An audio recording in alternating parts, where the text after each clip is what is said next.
A'udzu billahi minash shaitanir rajim. Bismillahir rahmanir rahim. This is the sixth video in my series on the on my astonishing discovery about the Arabic language. I want to first show you continuing our discussion two words which are related to anchoring something. Mirsatun means an anchor, and marsatun means a marina or a place of anchorage, an anchorage where the anchor is put. So this is already known in the mainstream Arabic that mi before the root letters means a tool, and ma or with the fathah means a place or time, sometimes both place and time of the action. So here this one rasa means to anchor something, and mirsatun means an anchor, right? So how does it follow? See here the mi with the kasrah means a tool, and then ra is like a rope which goes down below the water, and the alif is indicating the inactivity of the ship. See, I have already told you Sara means to go somewhere. So Ra and Sin is related to going somewhere, but notice how the Ra here comes first and then the Sin. So and then the Sin or going is inactive for a bound time, right? For a bound time.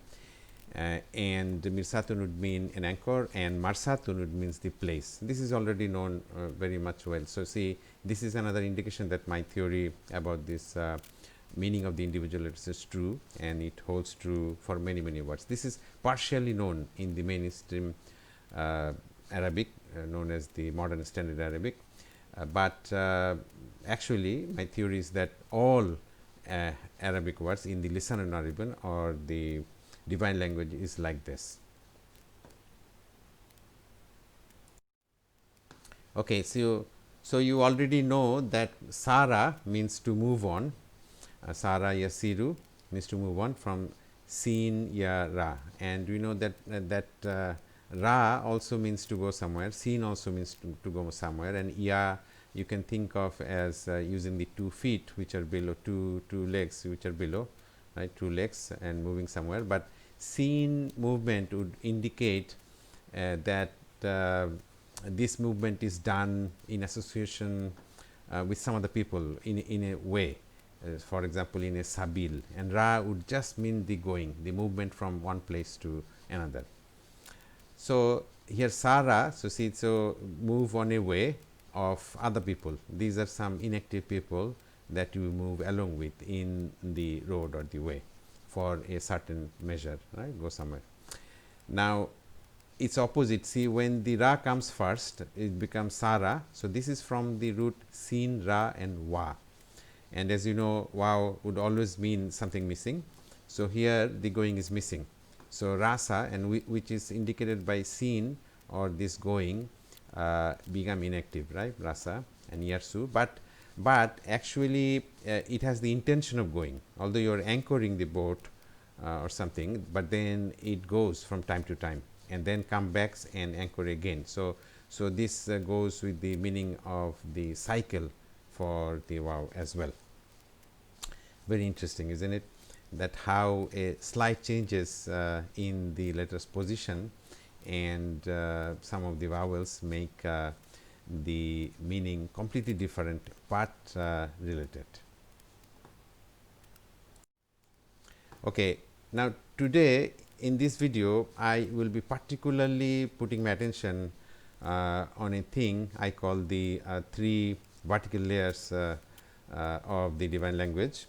Please bear with me on this. This is something I discovered new, and you have to understand using examples first. So let's see these 2 words, usrun, which means difficulty. You can say ausrun because it starts with ain, which is a difficult word to pronounce, and yusrun, which means easy. Notice how usrun is difficult to pronounce, for especially for the non-native speakers, and yusrun is very easy to pronounce for everybody. in almost every language of the world. So the ayn is difficult, is quite difficult. You have to grip. One of the meaning of ayn is to grip something, and you have to grip in your throat. This meaning ausrun, and yusrun means easy. Okay. Now in here, how does this means a difficulty and how does yusrun means ease? Well, my theory is these meanings are all built in, right, inside the shape of these letters. So let's see. You see, the divine language, as I have told you before, is written in 3 vertical layers of meaning. The first layer is called Rasm. Rasm means drawing, Rasm, which is just the basic shape, and then the dots are put in the Rasm. So for example, this is Rasm written for yusrun, and you put a dot, it becomes iajaam. Iajaam means putting the dots and the hamzah and the small mark of the kaf, these 3. If you put them, they become iajaam, which is what is used for writing the modern standard Arabic. Now you notice in ausrun, or difficulty, there is no dots. So basically the rasm and iajaam would be the same. And then there is a third layer called the tashkiil, which are the vowel marks basically, and you already know them, the fathah, kasrah, dwamma and sukun and the others. This is called tashkiil.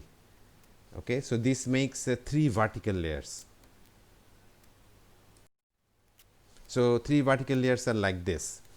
You see there is a central line which is the rasm, the main thing, and then on top of this there can be dots, right, called iajaam, and then below also can be, for say ya is below, qaf is for qaf 2 dots above, and for ta 2 dots above, but for ya 2 dots below, and then on top of this there is tashkiil, below or above. Tashkiil is mostly above, only the kasrah is below, right. So you have a core of the rasm, and then on both sides of it is iajaam, and then you have the tashkiil on top of that. So 3 vertical layers.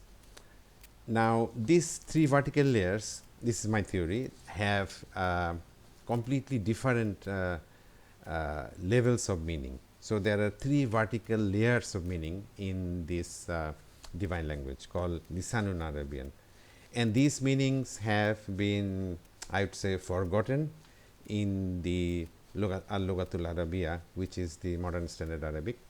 And as I will show in later videos, the lisaanun áarabiyyun is very vast, and it incorporates so many words that have been forgotten or missing from the al-lughatul-áarabiyyatu. Al-lughatul-áarabiyyatu is just like any other language which is based on sound, but the lisaanun áarabiyyun is based on the meaning of its shapes in these 3 vertical layers. So the first layer, rasm actually means drawing. You see, drawing, and this is the core meaning based on shape. As I have been telling you in my videos, that there are meaning based on the shape, and this matches with the idea of rasm, which means drawing, right. So just from the rasm, so you can see the rasm for yasrun and ausrun, and the iajaam will be with the dots, right, and then the tashkiil will be with the dots and the harakat. The harakat is a subset of the tashkiil. Okay, so all 3 together would make the third layer of the tashkiil, and this tashkiil is related to grammar, syntax or orientation. The whole of Arabic grammar is indicated by using this tashkiil, which is basically vowel marks. Okay, and iajaam is different. Iajaam is this dot system, the dots and then the hamzah and then the small mark of the kaf. These three make up the iajaam, and iajaam means number, consonant pointing, and secondary meaning, and orientation as well. Orientation means it's showing something below, right. So these 2 dots are below. This means it is related to something below. But if it is like dot above, then it would be indicating something above. Okay. Number, you have, I have already shown you that the dots can be 1, 2 or 3 number, which is matching with the idea of singular, dual and plural in the Arabic language. And it also carries a secondary meaning. Iajaam I find very, very interesting in terms of meaning. I will inshallah go through this more in my later videos. So for now, just know that there are 3 layers of meaning. First layer is this core meaning based on shape. Then there is iajaam based on basically on the dots, and then on top of that you have the tashkiil, which is indicating grammar, syntax and orientation. All right. So the Rasm is written by this 18 letters. 18 letters. You can say 19 if you include the lam alif, but you see there are no dots. Notice in all these 18 letters there is no dots and there are no hamzah. So this is the Rasm, the basic shape, and it's amazing to imagine that the whole universe can be described in the shape of these 18 letters, as I have been telling you all throughout my videos, right? And actually the first Qur'an as was compiled was written in Rasm, so that's very difficult to read. Majority of the native speakers of Arabic are unable to read now. It was, I would say, it was in the past tense, it was expertise of many Muslims, before, long time before, thousands of years before, they could read it and could decipher this. Say this thing, like which looks like, say, kataba, right? Can you read this? Actually, it can be read as all of these letters, all of these words. See, kabbaba, kutubun, kataba, kabata, kasaba, kunta and kuntu. All these words can be represented by this. So it's very difficult to read. You see what this actually is. So this is actually an encryption system that was used by many of the earlier Muslims and the Arabs before that, and a very nice system actually. It makes writing very easy and efficient. In any case, this is one of our lost heritages which need to be recovered by Muslim scholars. In any case, you can see these 3 layers. First layer is Rasmun, without dot or vowel marks. So this is I write Bismillah ar-Rahman ar-Rahim. You can see that this is Bismillah ar-Rahman ar-Rahim, but without any dots. And then you put iajaam, the dots, right? The dots, you put them, and then they give a secondary layer of meaning. And then the tertiary, the basically the vowel marks indicate the grammar and the syntax, right? So you understand which is noun, which is verb and harf and all the others. I will inshallah go through that as well in a future video. I will explain more on the grammar. I believe I have made many discoveries on that grammar section as well to make learning easier for you. Okay, let's come back to that ausrun and yusrun. How does that mean difficulty and ease? Okay, first you notice we know that seen in the middle position means a level, because water is always horizontal and indicates a level. So see, ain means ala, which means above, right? So you can see also that the ain is written above this baseline of the scene or the level. So this means above, and scene is level and go somewhere, right? So the level is up, the level up, which means difficulty. And you can think of as bringing water up. If you try to bring water up, it's difficult. And yusrun is easy because dots are lower below. So this means something going down, level, a certain measure means level goes down. So it become easier. And also taking water down is easier. So in both ways, both meanings are applicable to these two. So it would mean difficulty would be ausrun and yusrun would be ease. Now notice also that the ayn is difficult to pronounce for most of the non-native speakers. You have to practice, you have to get a grip inside your throat to get a grip on the pronunciation of the letter ayn. Okay, so once again, if you look at these three letters, you see difficulty ausrun would be say ala. Ala means above, or it also means against. You see, so this is how this written. See, this from the sin and ra, it's going in this direction, but the ayn is going in the opposite direction, or against, right? It's going against ala. And I've been saying that sin means water, but actually it means something like a liquid. Sailun means a liquid. Sailun means liquid, and a liquid like a flow, you know. So you can think of the scene as sabil, you know, a way where people are like flowing. So it's like a natural movement. To move on is sara, right? And then ala against sailun, this liquid flow. Raha means to go. Again, the word raha means go, but it would be different than sara or zahaba. Remember that one. I will explain inshallah more on this in the future. So for now, just remember that ayn means against, because it's written against the opposite way of the sin and ra, direction wise, right?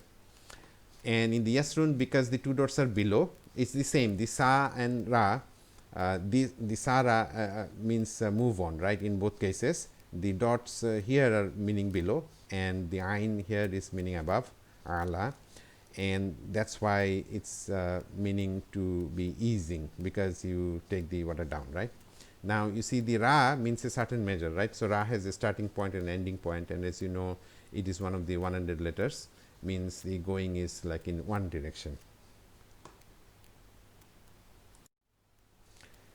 You see, if you truly understand the divine language, things becomes very easy to understand. For instance, take this ayat in the Quran, in Surah 94, ayat number 6, Inna ma'al usri yusran.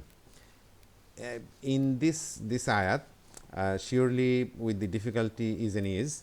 This is the meaning. Now, majority of the translators of the Quran, of course, think that this is something abstract, means in our life, you know, you have difficulty which is usually associated with some ease. You know, you have some difficult times, and then you have some good times as well, and they are like interrelated.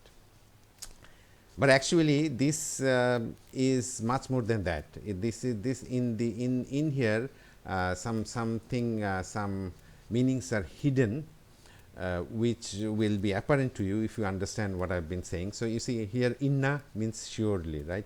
Noon, we have seen noon is the least amount of movement. Something is stable, something that doesn't change, and it's because it's double noon, so it means surely. And it's more emphasis is placed that surely or indeed, you know, something like this. Ma'a means place, grip, right? Ma'a means place, grip means with, and this with is different than the with meaning we have seen with be. Okay, ma'a means to be with another person in the same place and time. Okay, inna ma'al usri yusran, surely the difficulty is in it. So here you see, we know that the ayn means above, and to take water above. So see, if you take water above, then it becomes easier to take the water down again. For example, if you bring the water up and hold it in a tank, see the ayn, as I have been telling you, also means to grip. See, it looks like the hand grip, the grip of the hand, and then you grip the water above, and then it becomes easier. So when you hold the water in the tank, it becomes easier to bring it down. So see how it matches with literally meaning, inna ma'al usri yusran. Okay, if you have been following this should be very easy. Sa'a means to strive, which is related to the root letters sin, ayn, and ya. Sa'a and yasa means to strive. And here you can see Sin is going somewhere, right? And Ain in opposite, and Ya is the extension or the full, or we know that they can be mean full or empty, because these dots are empty here. See, no dots here.